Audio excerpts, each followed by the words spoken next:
Assalamualaikum warahmatullahi wabarakatuh. Bismillahirrahmanirrahim. Alhamdulillah wa syukurillah wala haula wala quwata illa billah. Selamat sore untuk para penonton semuanya. Jumpa lagi di Wong Deso Channel. Pada kesempatan kali ini kita akan mengungkap silsilah dan perjuangan salah satu tokoh Bupati Seruni dari wilayah Kadipaten Panjer pada saat itu yang bernama Tumenggung Kertinegoro. Tujuan kami tidak lain tidak bukan di dalam pengungkapan sejarah ini adalah untuk lebih mensosialisasikan kepada adik-adik generasi muda kita akan adanya tokoh-tokoh perjuangan kita pada masa itu yang sungguh-sungguh luar biasa. Salah satunya adalah Bupati Seruni, yaitu Tumenggung Kertinegoro. Dengan harapan kita sebagai adik-adik generasi muda ini bisa tertular semangat nasionalisme, patriotisme dari sosok beliau. Kita ikuti channel kita, siapa sebenarnya Tumenggung Kertinegoro itu sendiri.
Pada kesempatan kali ini kita akan menceritakan siapa sebenarnya sosok Tumenggung Kertinegoro itu sendiri.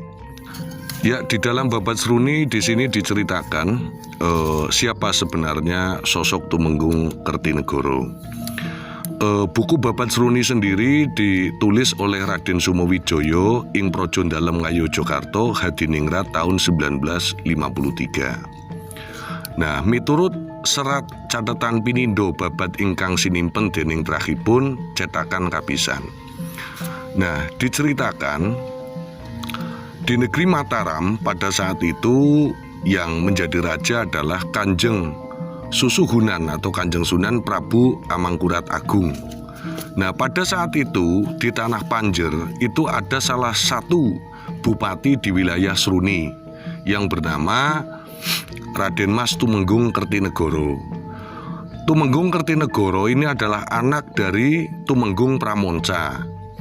Nah, siapa Tumenggung Pramonca? Tumenggung Pramonca adalah putra dari Ki Mas Monca atau Ki Moncanegara, salah satu patih di Kerajaan Pajang yang bergelar Haryo Moncanegara. Lah, Mas Tumenggung Kertinegoro ini mempunyai 4 putra, 2 laki-laki, yang 2 perempuan. Tapi yang 2 laki-laki dan 1 perempuan itu dari garwo sepuh yang bernama 1 Kerti Leksana, 2 Kerti Sentika. Lah yang ragil itu Nimas Roro Rinten. Lah putra dari garwo kedua atau Mbok Nom ingkang kacariosaken namung setunggal estri yang bernama Nimas Roro Ranti. Nah, di sini Tumenggung Kertinegara itu mempunyai putra 2 yang bernama Kerti Leksono dan Kerti Sentiko. Ini mempunyai terkenal sekali dalam hal olah kanuragan, terutama dalam hal-hal kesekten. Jadi kalau dalam istilah Jawa itu boten pasah tapak paluning gurendo, tuwin tajeming badomo. Jadi punya ilmu kebal. Nah, 2 putra daripada Tumenggung Kertinegoro ini sama-sama memang dalam olah keprajuritan itu mumpuni semua. Nah, karena kesukaan kedua anaknya beliau ini, Tumenggung Kertinegoro ini sangat bangga dengan anak-anaknya.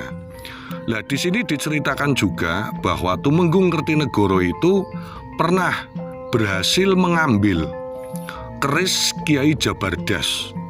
Nah, keris Kiai Jabardas ini adalah keris pusaka Keraton Mataram, yang pada zaman itu diyakini kalau keris pusaka keraton atau pusaka keraton itu bisa diambil, maka secara kewibawaan dan peperangan itu Keraton Mataram akan bisa dikalahkan oleh Tumenggung Kertinegoro. Nah, oleh karena alasan itulah itu Raja Mataram pada saat itu, Sultan Amangkurat Agung, ini marah sekali kepada Tumenggung Kertinegoro sampai diutuslah Pangeran Puger untuk mengambil keris tersebut. Akan tetapi ternyata usaha daripada utusan Raja Mataram ini gagal karena kesaktian daripada Tumenggung Kertinegoro dan putra-putranya. Setelah itu diutuslah kembali Demang Sutowijoyo. Demang Sutowijoyo ini adalah utusan daripada Raja Mataram, Raden Amangkurat Agung, yang akhirnya Tumenggung Sutowijoyo ini membawa putranya yang bernama Tumenggung Ramalaksana untuk menetap di wilayah Kabupaten Sruni.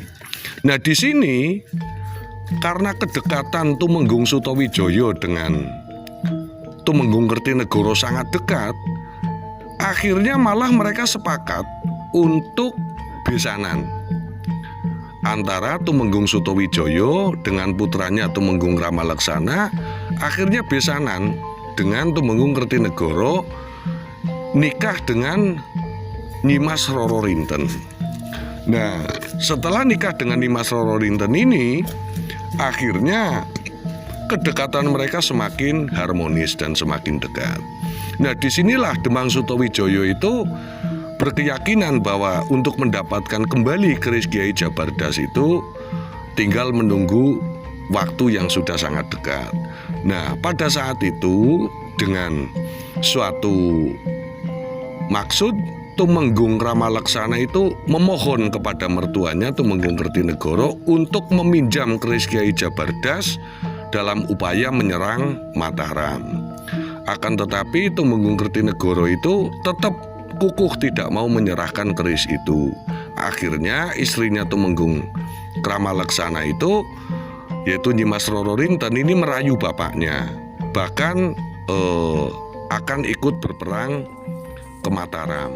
Lah, karena dasar kecintaan daripada Tumenggung Kertinegoro kepada putrinya Nyimas Roro Rinten, akhirnya keris itu diberikan kepada Tumenggung Ramalaksana dengan satu pesan, agar tidak ada pertumpahan darah dengan Mataram, yaitu keris Kiai Jabardas itu untuk dikembalikan secara baik-baik kepada Raja Mataram pada saat itu, Sultan Amangkurat Agung.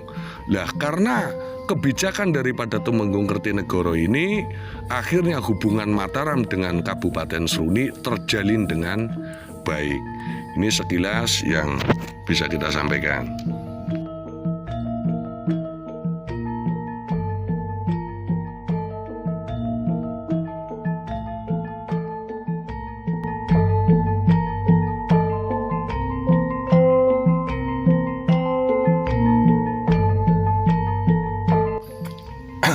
Ya, seperti itu sekilas yang ingin kita sampaikan. Saya yakin dalam channel kami ini masih banyak sekali kekurangan. Tentunya kami tidak anti terhadap kritik yang ada. Yang jelas tujuan kami untuk meliput sosok daripada Tumenggung Kertinegoro ini adalah untuk lebih mengenalkan beliau kepada adik-adik generasi muda kita, dan agar perjuangan beliau dihargai.